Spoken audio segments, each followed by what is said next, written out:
Gilauman nga mas bibo ang sinulog sa Subo, Philippines 2024, kinihuman nga ang giatangan sa publiko nga sinulog sa kabataan sa lalawigan, mahitabo na gyud pagbalik dinhi sa dakbayan sa Subo karong Enero 14. Kinihuman magkasabot ang Cebu City Government, Provincial Government of Cebu ug ang Sinulog Foundation nga ipahigayon kini pagbalik sa Cebu City Sports Center. Ang detalye sa report ni Maria Charis Baino Pineda.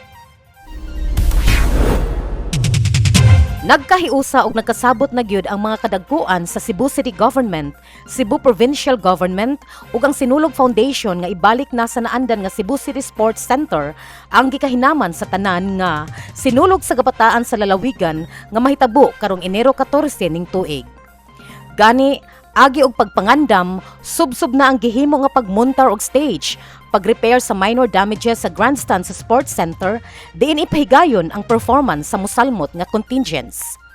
Ning kasamtangan, 16 na ka mga contingents sakop sa lalawigan sa Sugbo ang mipadayag nga musalmot sa maong kalihukan, sumala sa SFI nga mahitabo na sa sunod weekend. Sa interview kang Vice Mayor Raymond Alvin in Garcia, siya nalipay og maayo sa suporta nga gipakita sa probinsya sa Sugbo.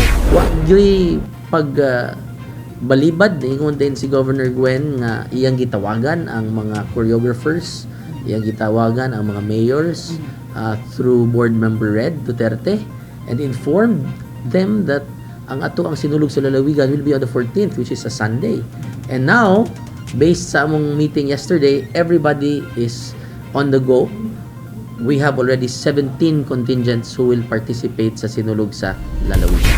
Hinuon adunay mitimaw ning bag-o lang nga mga hungihong nga ang mudaog sa pasundayag, dili tugutan ni Gobernador Gwen Garcia nga musayaw sa Grand Showdown sa Enero 21 sa SRP kon South Road Properties.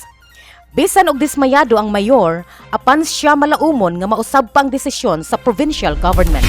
Why sinulog way mga bata? Because sintunin nyo man na kumingon kag dili pa performer, this is not a very nice statement. Not very nice. Yung mother ka, sabi mother nga, mutanaw sa mga anak, maglaway, correct, nga magkasayaw sila. likawan sa Ikawan, kalibay. I wish again that Senyor Santo Niño, because Senyor Santo Niño is the one we are pleasing.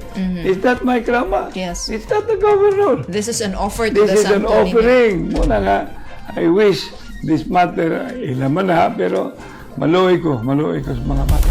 Giingon nga ang nag-organisa sa duha ka kalihukan mao ang Sinulog Foundation Incorporated, sukad pa kaniadto og dili inisyatiba sa dakbayan ug lalawigan. Busa awhag ni Mayor Michael Lopez Rama nga unta magtinabangay na lang ang mga LGUs alang sa kalampusan sa Sinulog 2024. Kini ang balita. Maria Charis Baino Pineda, Cebu City News.